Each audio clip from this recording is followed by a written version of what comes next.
Welcome to the program, everyone. I'm Nnamdi Odipo. On this episode, I will be having a chat with an interesting figure, and our conversation will span maritime safety, politics, and governance.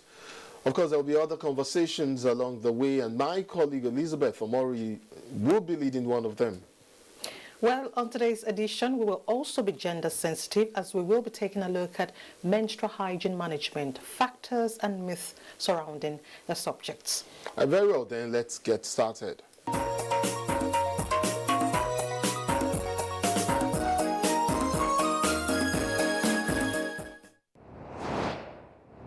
We'll begin our first conversation on the state of the nation about drawing on specific events, the cause and effects variables, and of course we'll talk about the way forward.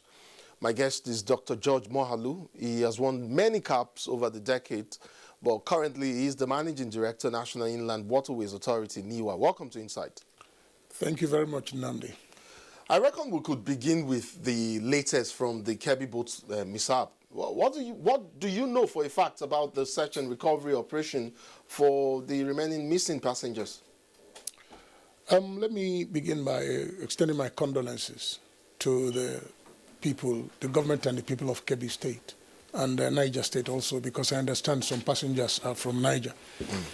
It's a very sad thing, very, very sad, because the information available so far, though the investigation is still ongoing, because my team is in Kebbi investigating what actually happened so that we can have a report. But the interim reports I'm receiving is that the accident was a consequence of one, overloaded vessels, to the state of the vessel, and then the fact that the passengers are not properly kitted.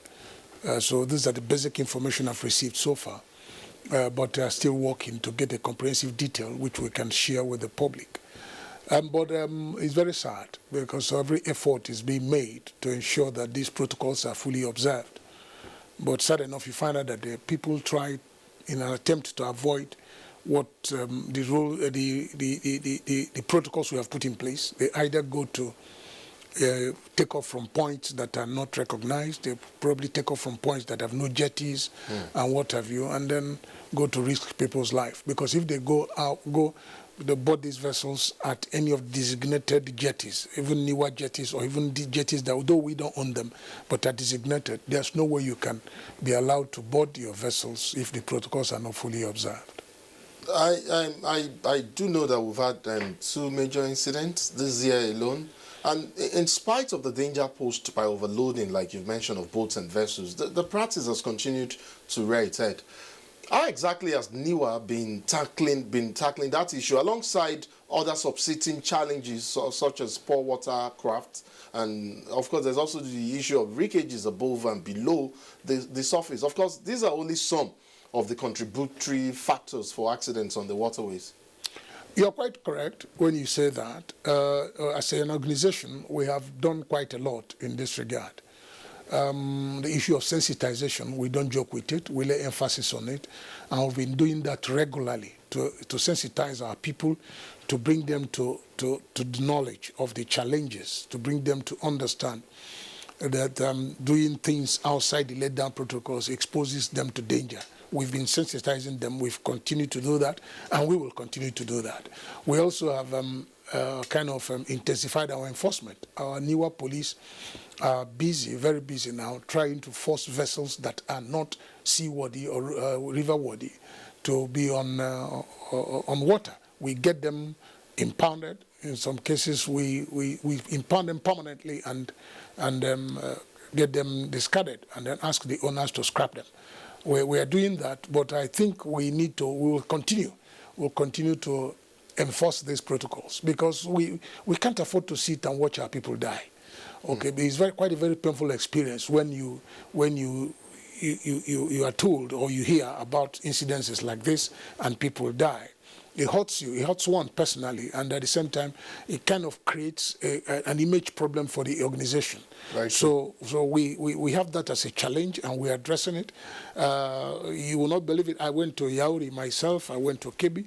I launched a new vessel. In fact, one of the decisions I took, I'm supposed to go to Kebbi within this week, is to provide vessels now. We want to now see to what extent we can provide small vessels, crafts that we can put in these locations. We get some partners to partner with us so that we can lease it out to them, or where we don't find qualified people we want to deal with, we handle them ourselves by way of even providing the captains, those who are going to operate these vessels. We want to provide some vessels on some of these very sensitive routes, because the Kebbi incident is a consequence of people trying to take advantage of what is available and go after the end of their market day. So that created the pressure, and then there became a surge, and a lot of people wanted to use the vessel at the same time. So in this situation, you find out that the vessel was bound to be overloaded. But because they did not take off from designated points where we have these jetties that we are policing, we would have, I'm certain that my people would have halted either the vessel from moving or getting the number of passengers on it to be drastically reduced. Because the vessel that carried close to 180 persons, like I was being told, is not a vessel that has the capacity to carry that number of passengers. It should not, for any reason, do that. And then I want to also use this platform you have provided me to appeal to our people to please obey protocols. We have been going around, we've been sensitizing them, we've been appealing to them. It is your life that you are exposing to unnecessary and avoidable risk. If you don't go by 10 a.m. in the morning, you can go by 12. If you don't go by 12, you can go by 3. If you don't go by 3, you can go by 4 or 5, but not after 6 o'clock. For example, it is against the rule now, based on the protocols we release, for any vessel to take off from any designated jetty after 6:30 p.m. because most of these vessels do not have night navigational aids. Exactly. So and if you look at the number of accidents that happen, most accidents from statistics either happen late in the night or very early in the morning. Okay, when the day has not really broken. So you find out that the navigational aids that are required to operate at these times of the day are not available on these crafts. And when they are not there, it becomes a blind alley. I agree with you, there are challenges also of breakages, yes, obstacles on the way. Yes, well, and if you look at our annual budgets, taking it from the past 5 years upwards or 6 years upwards, you find that every year there are provisions we make for removal of water hyacinth, for removal of wrecks and what have you, and we have been consistently.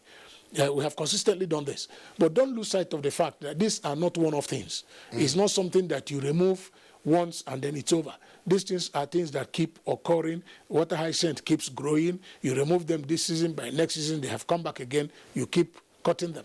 They're just like wrecks. Wrecks are things that come up on a regular basis. A vessel can get broken down and then becomes irreparable. The owners usually will abandon them there. Okay, and when they abandon them, they become wrecks. So, tree stumps and even rock formations. Yes. Like in our 2021 budget proposals that was approved by National Assembly, we have provision now to do some rock blasting, which we intend to do in Yauri, for example, because we have cases. Even when I visited Yauri last year, when I went to commission a vessel that was built for that area, I engaged with His Majesty the Emir of Yauri. And the major complaint he presented before us when we came as a management on a courtesy visit was the issue of rocks on that channel.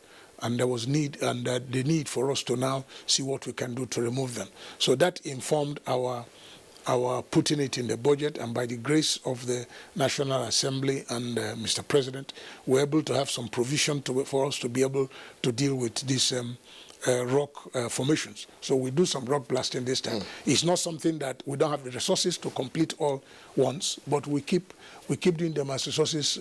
We are availed of resources.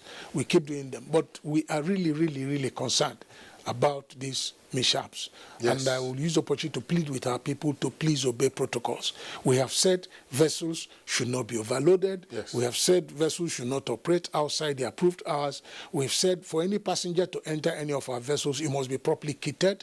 You must wear the life jackets, and the life jackets must be ones that have not expired. Because up till date, people don't know that some life jackets are expired. Life jackets have a lifespan. Some of them are expired, and people still go and wear them. When you stop them and remove it from them, they will now start accusing our people of being high-handed. But like I've told our enforcers, the police and some of our staff, please let them call you any name. Let them be alive and call you a name than they are dead and not calling you names. I think it's very important we step up the tempo in the enforcement of these safety guidelines. I mean, these guidelines, and they're in place for a reason. And so, I mean, much as NIWA has been doing all it can, I think it's also important that that we enforce or increase the enforcement of this. I know a bit of your antecedents, and I'm pretty sure you brought a wealth of experience to NIWA. How is that panning out for you and for NIWA, especially in the utilization and commercialization of the waterways? And to what extent have we been able to practically implement the Cabotage Act? All right, you see, thank you for the compliment as to one coming with experience. Yes, you're right. When I came into office, I set specific targets for myself and then the agency. And by the grace of God, we are moving on gradually to be able to actualize those targets we've set for ourselves. One of the things we told ourselves is that we must make our waterway viable. In fact, the statement I made, which references are being made to today, is that I said, by the time I leave office, I want to find myself in a situation where water transportation becomes a transport means of choice, both for human and cargo. So that is the major, the bottom line of what we have decided to do, what we are determined to do, what we are committed to do. If you look at, quite recently, you must have heard over the media of the efforts we are making to get Onitsha River Port functional. You must also have heard what we are trying to do to make sure that the channels between One in River State and Onitsha is open. We've done a test run using bringing cargo by water. We're about to do another test run now, Lagos to Onitsha. We're also trying to make that channel also functional. Okay. We have also made efforts to get cargo moved from Lagos seaport to Burutu. There's a port in Burutu, long old port with a good depth that have not been put into effective use. We are seeing to what extent we can move consignments from Lagos to Burutu, so that from Burutu now we can use flat bottom barges to now move them in smaller quantities to Onitsha River Port, those going to Port Harcourt and what have you. So these are the areas we are laying so much emphasis, because we believe very strongly that the moment we're able to achieve a very viable water transportation system, one, apart from the role it's going to play in boosting our economy, is going to reduce pressure on our roads. On the roads.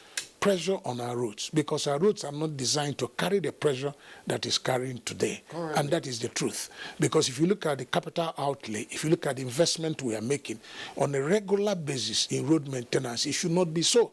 Our roads are not designed to carry the kind of weight it's carried. And if you look around the whole world, you find out that bulk cargo is usually moved either by rail or by water. Exactly. Yes, either by rail or water. And let me also use the opportunity and commend government for the effort that is being made to get our rail fully functional. And then the support we've been receiving also from the ministry, both ministers, PAMSEC, directors, everybody is concerned, and they share our sentiment. They want to encourage us to actualize our vision so that water transportation can become effective. The moment we're able to achieve this, I can bet you, apart from the employment opportunities it's going to provide, it's going to open up our rural communities. Exactly. And then the Lagos port will certainly be decongested. Because if you look at statistics that is available, over 60–70% of the cargo that arrive Lagos port are designated either for Onitsha or for Aba. They are for the east. Therefore, if it means that 10 million containers, for example, are going to the east, that's an example. If 10 million containers are going to the east, what that translates to is that 20 million trailers will be on the road. 10 million taking the cargo and 10 million taking back the empty containers. Exactly. So, and these are all avoidable once we have a viable water transportation system. It's laudable that we know this. I mean, these are facts. These are things that work in other climes. In the U.S., for instance, we have an idea of just how much road waterway transportation plays and all of that. And I hope with some of what we have on the ground and where we're headed to, we will get it right. But enough of NIWA now. I'd like for us to move ahead. And I'd like to take you up on the agitation for a more people-driven constitution, hence the ongoing efforts at amending the 1999 constitution. Some have argued that as a document, it doesn't aggregate our collective aspirations as a people and a nation state. In fact, they said it falls short. It falls short of that aspiration. I've had a guest or some guests on this program speak on this issue, and so I'd like your take on the matter. What are some of the core issues for you, and what actions would you like to see the National Assembly take imminently with regards to amending the 1999 Constitution? All right, it's a case of one crying over spilled milk, because the milk is already spilled. The process of amending the Constitution is already on course. But for me, I think that actually it's been on course for over 22 years now. Yes, but they're now doing public hearings and sittings across the country. Yes. But I think for me, the major challenge here is not about amending the Constitution, but about implementing the Constitution. Okay. Being committed to implementing it. Yes, we may not So you do not agree with those who say there are existing lacunas in the Constitution? No, that's not what I mean. You see, while I agree that there's need for openings, for closing openings or amending constitutions, because amendment of constitution is a continuous process. It's not a one-off thing. No. Even if we do all the amendments, we accommodate all the amendments, as we evolve as a people, certainly there may be need again. Emerge, yes. New issues may come. There may be need again for us to review the constitution, for us to amend it. So for me, constitutional amendment is a process. But I want to say that there must be a commitment both from the political class, the leaders, and the people for us to sincerely believe that we must obey, we must implement whatever constitution we have. That commitment must be extracted from everybody, so that if the amendments that is being proposed now are completed, then let us implement it to the letter. Let us implement it to the letter. Let us show commitment to it. Because once we are able, it's just like laws. There are sufficient laws we have in this country, but the question now is, are we implementing those laws?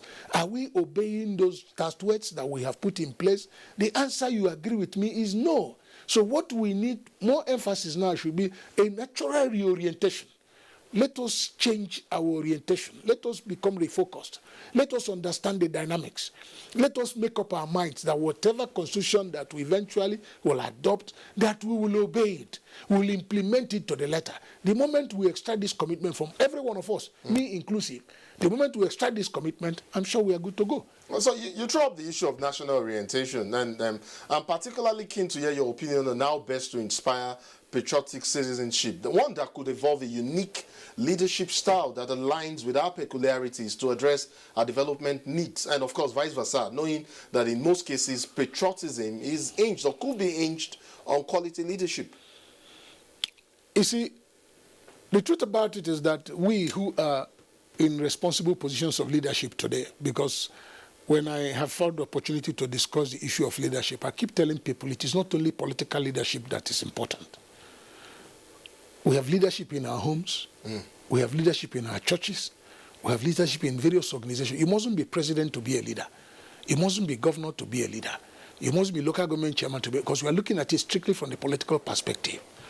So all of us who are in leadership position, both as parents, both as leaders, teachers, responsible people holding responsible positions, that we should live a life that will encourage the youth to follow our path. Leadership by example. We must show the example. We must show commitment. We must show dedication. We must be seen to be responsible in our actions and in our deeds. It's not a case of saying something and doing exactly the opposite. We must demonstrate this commitment. Even in our homes, we must get our children to understand what the realities of the moment are. That there is honor in being a good citizen. We must show love for this country. It keeps reminding me of what they quote by Kennedy. I hope I get it right.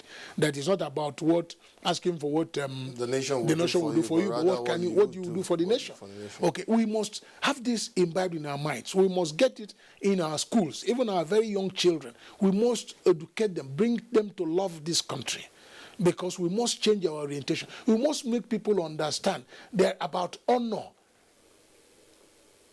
It's not about how rich you are now, but it's more of how honorable are you. And you mustn't be in the National Assembly or State Assembly to be honorable. You can be honorable in your house. You can be honorable in the way you carry yourself. You can be honorable in the kind of life you live. You can be honorable in your ability to say no to evil. What is bad, no matter the coloration. So this orientation, we must get it to go down from our homes to our children, to our offices, wherever we are working, whatever we are doing. Let us be honorable in such acts so that people can copy us. There's something I saw on social media. It made me laugh, but at the same time it pained me. Okay. Would you like to share? A young boy was asked what he would like to be when he grows up. And the boy is smiling. He's about 5, 6 years. He said he likes to be a Yahoo boy. Oh, my word. And that's what he said. And smiling. And unfortunately, the person asking him the question, an adult, was also excited. Smiling. That the boy said what he wants to be when he grows up is a Yahoo boy. That's quite unfortunate. Very unfortunate. It's a reflection of where the society is going. Yeah, where we are now. And the person, the adult who interviewed, let me use the word interview, who interviewed the boy, was excited, was smiling with their phone. And that is ignorant. Yes, I felt very pained. At the same time, it was funny. But it pained me. Initially, my initial reaction was, can this be true? At the same time also, when it now dawned on me what the boy said. I get the sense of when you talk about national orientation and you throw up a scenario like this, and it speaks to the issue at the core of our collective existence and continued existence as a nation. Of course, I do agree that there has to be a total overhaul, like a reorientation, towards patriotism, towards citizenship and all of that. One more question on leadership and citizenship, and then we'll quickly go to other issues at the sub-national level. And this is quite important for me and for many, for Nigerians watching. Ethnic nationalism, it is a multifaceted challenge for us as a country. How can we best build trust and resolve ethnic agitations arising in certain quarters? I mean, it's there. They're all over the place. It's a very major challenge today in the country because of the various agitations you are hearing now. Some of them informed, some of them misinformed. Okay, some of them based on gathered sentiments. So these are very challenging times for us as a people. But I think that we as leaders at various levels should engage ourselves in discussion. Okay. We should be talking. I keep saying it that we have a lot more to gain as a nation, as a big country we are, a lot more to gain than what being divided. So I think that we should be talking, because if you look at history, every agitation, every disagreement, every war has ended on the negotiating table. Talking and taking actions to redress some of the identified challenges. Shouldn't that be the case? Yeah, no, it's part of the talking process. Okay. Because if, like I said, every fight, every quarrel, every disagreement, every war has ended on the negotiating table. So what I usually will tell people is, why do we have to quarrel before we go to the negotiating table? Why don't we go straight to the negotiating table instead of doing the interregnum or fighting? Why don't we avoid that period and go straight to the negotiating table, discuss, and then come to conclusion and reach agreements? For us as responsible leaders at various levels, coming from various ethnic nationalities, because we are all from various ethnic nationalities, we engage ourselves, we talk at subnational levels, we discuss so that we can be able to come to terms with positions, and then we create opportunities for negotiation. The truth still remains that we are a nation of many tribes, we're a nation of many nationalities, So we need still to be talking at all levels. And one platform that should be taking full advantage of is a platform provided us by the National Assembly. Okay. Because the National Assembly will have representatives across all ethnic nationalities, across all the subnational borders, so that we can all meet. Our leaders at these levels can engage even other leaders who are outside their own level to tap into their knowledge, tap into the wisdom of the elder statesmen, come up with positions that they can negotiate with their colleagues, so that at the end of the day, every interest will be carried along. The important thing here for me is that we need to be talking, and every nation, a young nation like ours, is a work in progress. We need to be talking, we need to be engaging ourselves, we need to be sharing ideas, we need to be fair, just, and equitable in display of resources. Let's quickly run along here, Dr. Moalu. One of the core agitations making the rounds currently is the crusade for fiscal federalism. But sometimes I find the clamor for resource control rather confusing, and I'm being quite honest here. I often wonder if the agitation is contingent on the need for revenue generation, as I put that against the near total dependence of states on monthly allocations from the center. Why are some states, if not most of them, unable to create streams of incomes despite the inherent economic potentials? Then this is a question you will address to the governors themselves who are running the states. Well, don't you find it quite amusing? Yeah, well, because I think that as a nation now, we are faced with the realities of the moment. And the reality of the moment now is that our mainstay, which is oil, we don't control it. And whatever challenges we have in the oil industry affects our economy directly, because that has been our mainstay. Fortunately, this government has shifted a little bit of emphasis from oil to investment in the agricultural sector. That is why today we're no more talking about importation of rice, for example. The emphasis now is moved to agriculture and then solid mineral development. And one thing you will find out is that as a nation, we are blessed. And I'm not sure there's any state that has no solid mineral. And most of our states, if not all, have the potentials for growth and development. So the question now is, what are the leaders of the subnationals, what are the leaders, the governors doing to tap the resources in their various states? We have both the human and material resources. They all abound in every state. The other day on an interview like this, I said it, and I'm convinced about it, that every state, every road, street in this country has the capacity to produce a complete federal cabinet. Every street. What that translates to is that we don't lack in human resources across the country. Therefore, we have to deploy this advantage that we have into productive gains. We have to look at what we have as a people and then look inwards, because now the cost of oil, fortunately, it started coming back, but don't forget there was a time oil dropped to less than $30 a barrel. In this administration, we're not talking about what we have in the books. We're talking about the reality of the moment. At that point, don't forget also that both for the federal government's bailout, most states were unable to pay their salaries. Don't forget, over 20-something states were unable to pay their salaries until the intervention of the federal government that provided them with bailouts. So our governors, our leaderships in the subnationals in the states have to look inwards. We have to think out of the box. We have to look at how do we make our states viable? How do we make our states function? How do we be independent? Independent in the sense of independent in our resources, independent in our management of resources, independent in our revenue generation, so that whatever happens at the center will not affect us.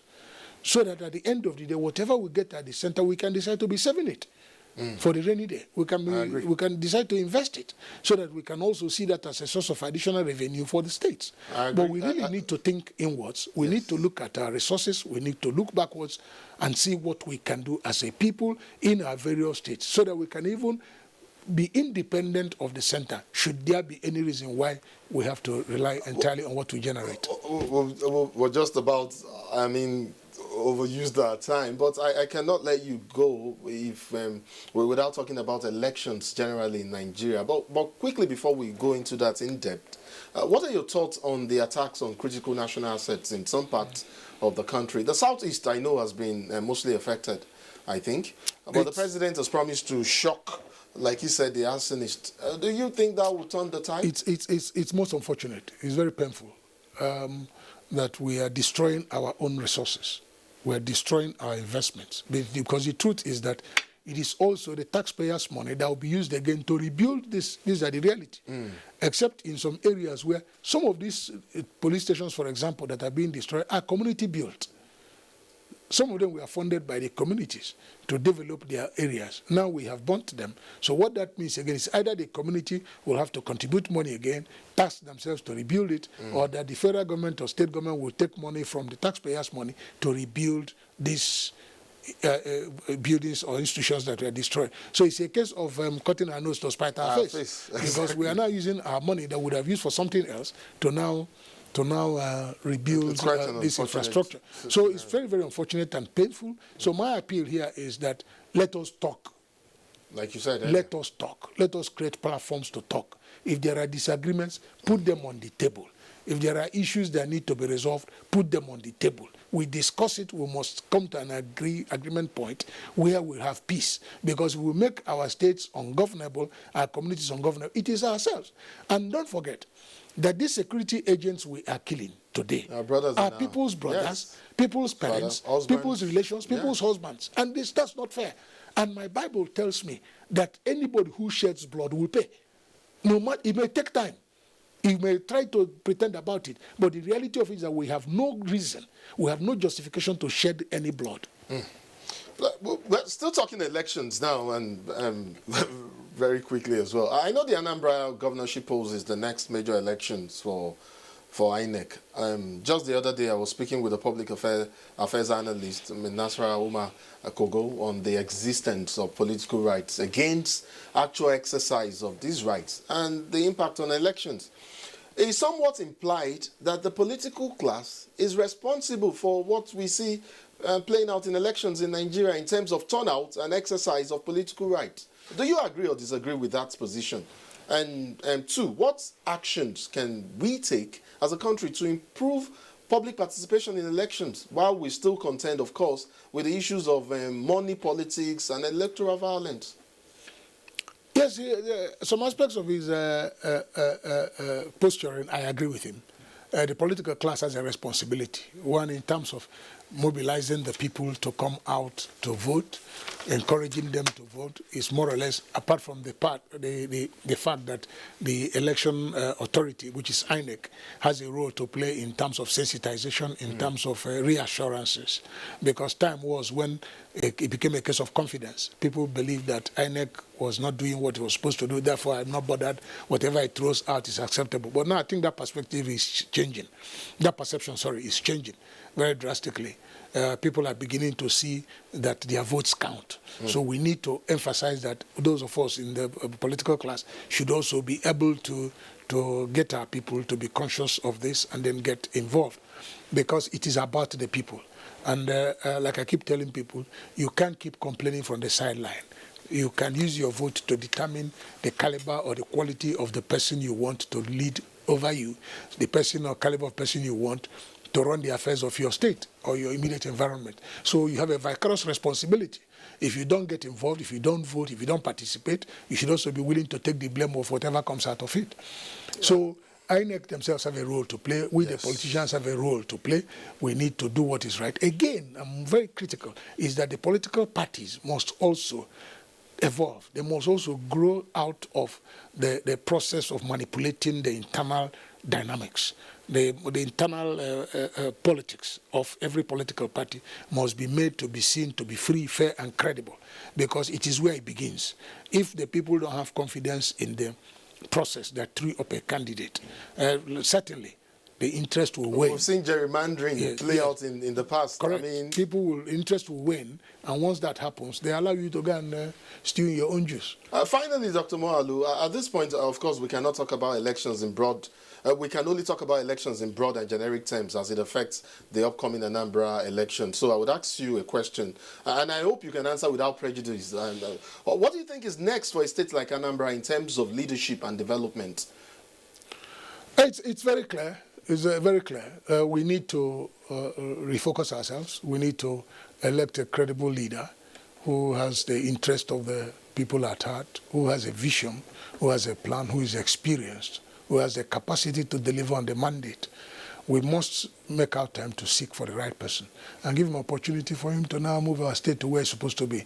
It's agreeable by everybody that Anambra State is such a state that is so blessed with human and material resources, but that we are not where we should be in the committee of states.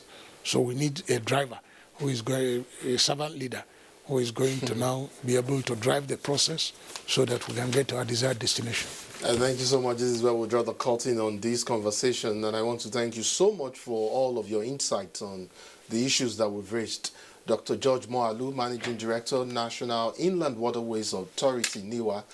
Thank you so much for coming on Insight. Thank you very much, Nnamdi, and thank you, viewers. Moving on now, I would like to bring up a conversation on the environment against the backdrop of the recently commemorated World Environment Day.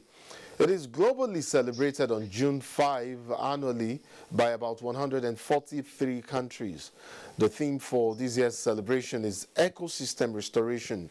To discuss these and more, I have joining me via telephone from Ida in Kogi State, Dr. Nuhu Solomon Ayegun, Provost College of Health Sciences and Technology, Ida, and an environmental health advocate. Welcome to Insight.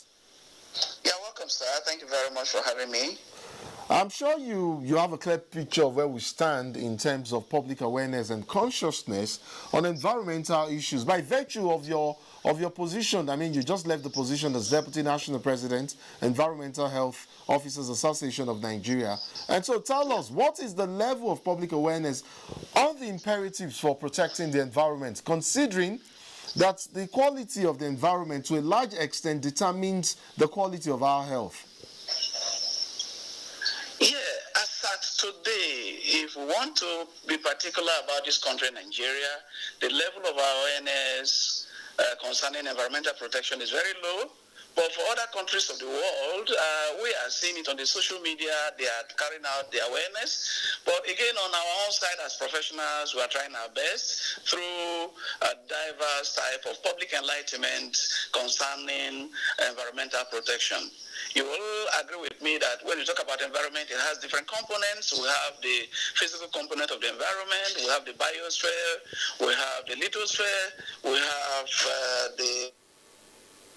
and these different components of the environment today is being greatly affected by anthropogenic activities. And people are doing this thing ignorantly. So there is a need for us to intensify on our sensitization on the members of the public so that they will be able to come up with good behavior that will protect the environment. You've turned up the issue of anthropogenic factors, activities per se, and it's quite per se. It's a quite a pervasive challenge. Whether you're talking about the Sahel or whether you're talking about the savanna lowlands in the southeast, and even when you go as far as the deep rainforest in the Niger Delta, and of course in the southwest as well, the damage is being wreaked mostly by man-made activities that are palpable and worrisome.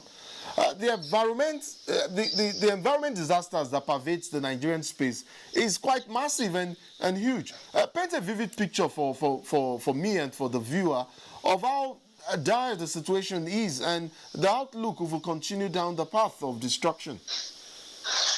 Yes, the activities of man, which we call anthropogenic activities, that is actually endangering the environment, is diverse. And these range from bush burning, mining and exploration activities. We talk about even road construction, industrial activities that lead to the emission of gases into the atmosphere, even automobiles, motorcycles, vehicles, airplanes that are moving around, they are emitting emitting different types of greenhouse gases, which is contributing to global warming and climate change. And again, today, even agricultural activities, people have changed from mechanized method of farming to the use of chemicals. These chemicals are being applied upon the soil. They are applied even to bodies of waters like rivers, seas, oceans, rivulets, and lakes. They are using them for fishing. All these are quite inimical to the environment, and they are against environmental sustainability. So there are so many activities that is actually endangering the different species, the biodiversity in the environment, and that is what we are talking about, so that people should come up with better behavior that will bring about environmental sustainability. But when we speak about eco-restoration, of course, that's the theme for this year's celebration. I often wonder how expansive public policies are and whether there are corresponding actions, to reflect that work is actually and really indeed being done. Yeah, this is the problem we have worldwide. We talk so much, but we carry out actions a little. We have different types of environmental agreement that has been reached by the United Nations and different countries of the world, like the Kyoto Protocol, the Montreal Protocol on substance that deplete the ozone. We have the World Heritage Convention, Convention on International Trade in Endangered Species of World Flora and Fauna. We have the Paris Agreement. We have the Convention on Biological Diversity. All these are different treaties that have been signed, but there's little actions, corresponding actions, and that is why this problem is not abated. This problem is not mitigated. As I'm talking to you, climate change is on the increase, and we are seeing a lot of effects, a lot of variation in climatic weather conditions. You see some places where we used to have heavy rainfall is having scanty rainfall, and the places where we used to have scanty rainfall, we are experiencing heavy rainfall. All these are factors that is associated with climate change, and we can see very uncomfortable weather conditions and all that. So these are the problem. There is a lot of treaties, a lot of agreement reached, a lot of stories, but there is no there's no corresponding action, and that is why the problem remains as it is. I'm sure you've seen the revised climate change policy in Nigeria. I think it's quite a recent one. What are your thoughts on the revision? Anyway, it revised in the sense that they are trying to reinvigorate activities that will really mitigate climate change. I'm sure that is the direction they are going. But again, there are some very notable actions that we need to take that will really mitigate climate change. Actions like afforestation, for example, planting of trees, which we are advocating that individuals, philanthropies, corporate organizations, government at all levels, be it local government, state government, and federal government, should vigorously carry out afforestation, planting of trees, which is a major factor that actually can mitigate climate change, because it is going to carry out a regulatory function on the temperature of the environment. I want to believe that if we move in this direction, definitely climate change will be greatly controlled. I know there have been increased activity with regards to afforestation, like you've said here in Nigeria. For a couple of years now, there have been efforts to increase tree planting and reduce tree felling across Nigeria, but then the program still subsists. But again, I would like to revisit the issue of cause and effect and ask you about the economic impact of man-made negative environmental activities and those caused by natural disasters as well. What do we stand to lose if we continue this path? I recall asking you this question at the very beginning. The effect of this negative activity on the environment is so diverse. It is affecting our agricultural productivity, because remember that if this climate change persists, I told you earlier that there's going to be variation in climatic conditions. Where we used to have heavy rainfall for agriculture, it will no longer be there. the agriculturists, the farmers will be losing a lot of agricultural products, because when there is drought, you will know that the crops cannot do very well. It will actually affect crop yield. So that is one very negative impact. And again, when there used to be scanty rainfall, there is heavy rainfall. And you know that when there is heavy rainfall in an environment, there is proliferation of mosquitoes and some types of insects. These insects are carriers of different types of diseases. For example, mosquitoes, we have different species. We have the Aedes mosquito, we have the Anopheles mosquito, we have the Culex mosquito. All these give rise to different types of infections like elephantiasis, malaria fever, which is on the increase all over the nation, filariasis. All this, again, is something that is tethered to effect of climate change. And again, what of the discomfort in the environment?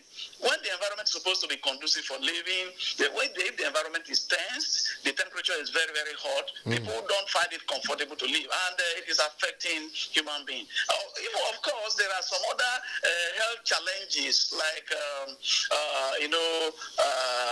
cancers of the skin as a result of excessive, temperature, sunshine. So all these are the negative impacts that this climate change continue to exert on the environment. Negative and economic impact as well. I get that. So when you highlight these issues, and then when we talk about the need for action on redressing and restoring the ecosystem, can you bring us up to speed on perhaps the kind of investment we should be seen in the environment sector, and what can state and non-state actors, how can state and non-state actors target specific areas for intervention? Okay, thank you very much. You see, according to Robert Schuller, he told us about the principles of problem management, and he used the acronym IPDE, I standing for identification of the problem, predicting the problem, taking decision and executing. You see, before we can ever solve a problem, we must know what the problem is all about. Now, I want to say very categorically that we need to solve problem from the root. You know, there is this African Ministerial Conference that was held in Dubai in 2008. There, it was unanimously adopted that a minimum of 0.5% of total budgetary allocation of government should be devoted to sanitation. And that means that budgetary allocation of government must be enough to take care of environmental health services in the nation. Look at Nigeria, for example, now. There are so many things that we need to come up with. Government need to come up with. Individuals need to come up with. The establishment of waste recycling plant. You know, this has to be strategically located in different states of the federation. And if that is in place, this waste that is looking at us, nagging at us on daily basis, won't see waste. If the environment is eventually made clean, there will be no problem of health challenges. So we're having some issues with our connection from Ida. But Doc, I would just like for you to, in less than 30 seconds, just give us your final thoughts on the program. Okay, thank you very much. What we are saying is that government should be should take environmental health services very, very seriously. And again, environmental health officers should also wake up to really have impact on our modern day environmental services in the nation.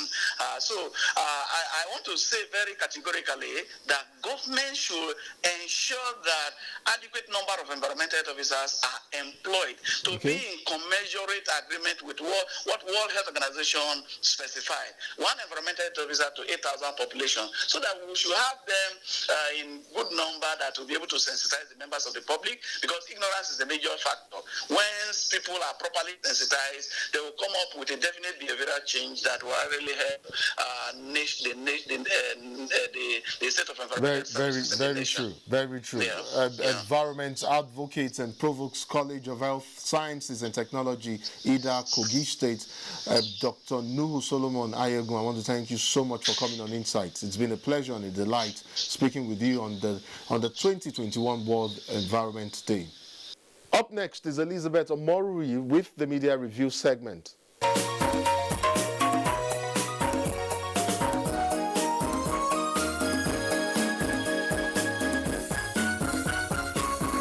There have been a lot of problems and misconceptions surrounding menstruation in developing countries, particularly in Nigeria. Menstrual hygiene management amongst women and adolescent girls has become a matter of concern in recent age, especially in rural areas where access to modern facilities are hindered by a number of factors and myths surrounding this subject. The global demand of the understanding of the challenges menstruating schoolgirls face and associated potential risks are growing. How do we help eliminate the challenges? Elizabeth Jayo, WASH menstrual health hygiene master trainer, who joins us via telephone, will speak on the issue. Mrs. Jayo, thank you so much for joining us on Insights. Thank you very much. All right, I would like to go straight to the point. How far have we fared in this regard? I can say we're not doing so badly, but then I will also say there is so much that still needs to be done. Okay. And why do I say this? 2 years ago, precisely in 2019, the federal government, at the instance of Ministry of Women Affairs and Social Development, convened a master trainers program for menstrual health and hygiene management in Benue State, where they pulled together almost 80 practitioners in the WASH sector, and also those that were already focusing on issues of menstrual health and hygiene.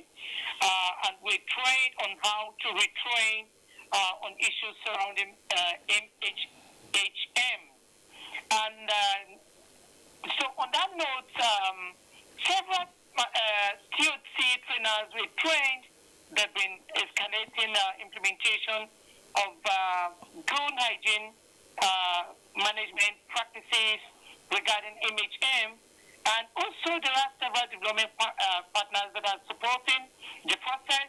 Then we had WSSCC that has now transited to Sanitation and Hygiene Fund, working tirelessly on that, in partnership with UNICEF, in partnership with United Purpose, and in partnership with several other implementing, national NGOs. In 2018, there was